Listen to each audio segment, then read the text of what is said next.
Quand j'avais 18 ans, je venais de sortir d'une relation importante et je voulais voir d'autres personnes. Je me suis donc inscrite sur cette application de rencontre dont je ne citerai pas le nom. Je n'avais jamais parlé à mes parents de ma précédente relation, ni des garçons à qui je parlais en ligne. Ils ne savent donc rien de cette histoire, mais je vais bien devoir leur raconter un jour.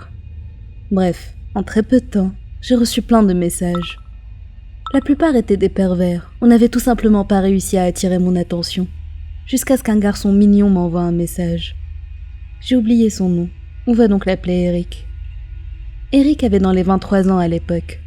Quand il m'a écrit, il m'a dit à quel point j'étais attirante et m'a inondée d'affection et de messages romantiques. J'étais naïve à l'époque, j'étais émerveillée et je rougissais quand il me disait tout ça. On a commencé à faire connaissance. Il vivait au Canada et j'étais une Polonaise vivant aux États-Unis. Nous avions quelques hobbies en commun et nous étions tous les deux étudiants. Je faisais des études pour entrer dans la police et lui préparait une licence. Au bout d'un moment, ces messages ont commencé à me mettre mal à l'aise.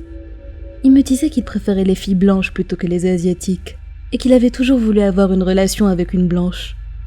Il m'a demandé si j'étais toujours vierge et même si je me sentais mal à l'aise, j'ai répondu oui.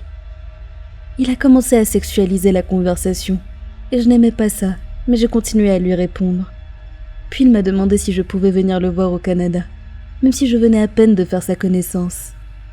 Vivant dans une famille polonaise très stricte, je lui ai dit que je ne pourrais pas. Il a insisté en me disant que j'étais une adulte et que je devais prendre mes propres décisions, ce qui était vrai, mais si vous êtes polonais, vous devez obéir à vos parents même si vous êtes adulte. Évidemment, je lui ai dit que j'habitais aux États-Unis, mais je ne lui ai pas précisé où.